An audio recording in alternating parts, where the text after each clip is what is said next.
And that's where I felt like these bookends like achieved their artistic weight was when they did stuff that was surprising and shook up the timeline again and again and again. Yeah, that's more of a sort of I suppose a writing question. I mean, when I was we called them the bookends, didn't we? The kind of wedding scenes, and because they bookended the start and end of every episode, so that was how we referred to them.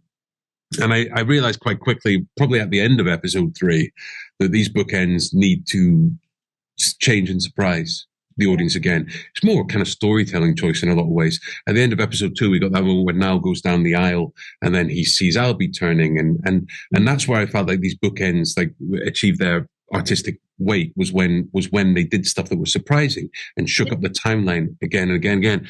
And by the time I got to episode 4, I thought, oh, okay, these weddings, like Rubens, he's done his speech at the wedding. How do I twist this? How do I surprise it one more time? How do I find a way of turning it on his head? And then it came to me. I can't remember how it came to me, but I knew almost the second I thought, oh, what about if we reveal that now? That would be a way of doing it. And a show that plays with atypical structure, it felt only natural that we shouldn't end with the very last point in the chronology.